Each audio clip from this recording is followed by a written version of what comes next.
Hello, my name is Matthias Cavodia. Welcome guys to my channel. Today we're going to talk about Decimation, the aftermath of the House of M, what happened to the mutant side of the Marvel Universe when after Scarlet Witch said no more mutants.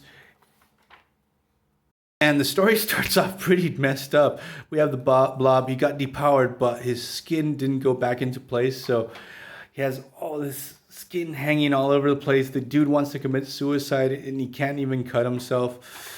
So we cut to Bishop in his sector of New York City, Mutant Town, I think it was called, where all the mutants would hang out. Now he doesn't, like he's the mutant cop of the area. Now he's left with no one to police in the first place. So they're trying to see how bad things are. At the same time, we have terrorist attacks against the X Corporation that was established in Europe and actually all across the globe. So basically, Cyclops has seen a dire situation just getting worse and worse and worse. Tally, who was left with their powers and who didn't. I'm not sure if this issue or one that comes after in the main X-Men series established it's 198 mutants were left with powers, but they would play really fast and loose which characters had them and which didn't, depending on the writers. But I really remember not liking this too much. And basically, the characters that were left with powers were saved by Doctor Strange during the House of M. He cast a spell to save as many mutants that he could, and he basically saved the mutants that he knew or had some idea of.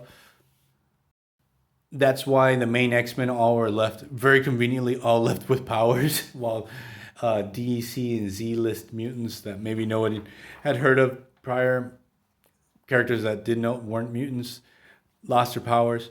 So at the same time, the government has the fantastic idea to send a bunch of Sentinels, the one program, to protect the mutants. Now they're basically an endangered species. They put the X-Men becomes like a mutant reserve. All mutants have to go and live there for their own good.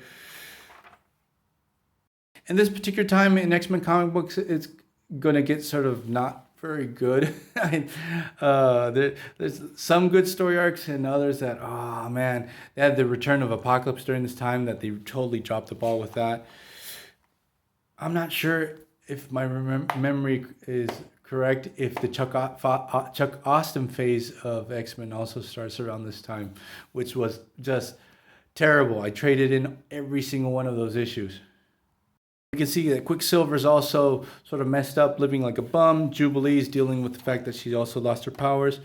Wolverine, it's no mention that Wolverine gets his memories back. That's sort of a real big thing, like at least in this story.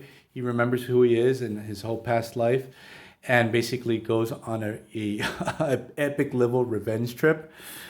So here, what Colossus and Wolverine have to deal with is the Sapien League, being led by the Leper Queen, are trying to hunt down Peepers and Mammomax and Urg, and they basically save their lives. And the Sentinels from Sentinels 1 arrive. We start this whole new era of X-Men, which, as I said before, has some awesome moments and some really bad ones. So, hope you guys liked it. What did you guys think about the 198 mutants, the ones that were left, this particular phase of X-Men? See you guys next time. Bye.